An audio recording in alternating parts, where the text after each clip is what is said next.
संघीय संसदमा प्रतिनिधित्व गर्ने र नगर्ने तराई मधेस केन्द्रित 7 दलले संघीय लोकतान्त्रिक मोर्चा घोषणा गरेपछि राजनीतिक वृत्तमा नयाँ बहस सुरु भएको छ। टुटफुट र विभाजनको श्रृङ्खला रोक्दै शक्ति आर्जन गर्न मधेस केन्द्रित दलहरूले मोर्चा बनाएका हुन्। कांग्रेस एमाले मिलेर सरकार बनाउनु र राजावादीहरूको सक्रियता बढ्नुले पनि आन्दोलनको उपलब्धि रक्षा गर्न मोर्चा घोषणा गर्नु परेको दाबी उनीहरूको छ। नागरिकमा व्याप्त निराशालाई चिर्दै सामूहिक शक्तिका साथ खबरदारी गर्न मोर्चाबन्दी गरिएको दाबी यी दलको छ। एउटा शक्तिका रूपमा रहँदा सरकारलाई खबरदारी गर्ने र स्वयं आफूहरू पनि सुदृढ हुन सक्ने विश्वास उनीहरूमा देखिन्छ।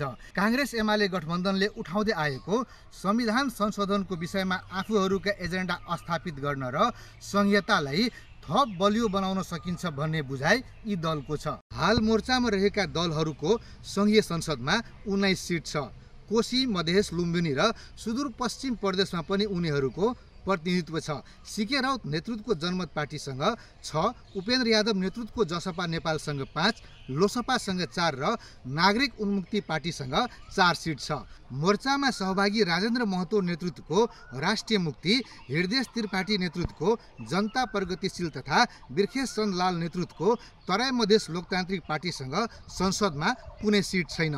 यद्यपि प्रतिनिधि सभामा 7 सिट भएको अशोक राई नेतृत्वको जनता समाजवादी पार्टी मोर्चामा छैन। त्यसबाहेक मधेसबाट प्रतिनिधित्व गर्ने प्रभु शाह नेतृत्वको आम जनता पार्टी एवं स्वतन्त्र सांसदहरू अमरेश कुमार सिंह र योगेन्द्र मण्डल समेत मोर्चामा छैनन्। यो अवस्थामा 7 दलले आफ्नो अस्तित्वका लागि मात्रै मोर्चाबन्दी गरेका त होइनन् भन्ने आशंका देखिन्छ।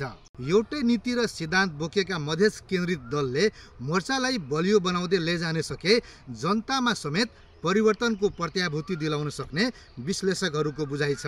तर सधैँ टुटफुटको श्रृङ्खला बेहोर्दै आएका दलहरूले मोर्चाबन्दी घोषणा गरे पनि संयोजक तोकिएको छैन, जसलाई मोर्चाभित्रको कमजोरीका रूपमा लिइएको छ।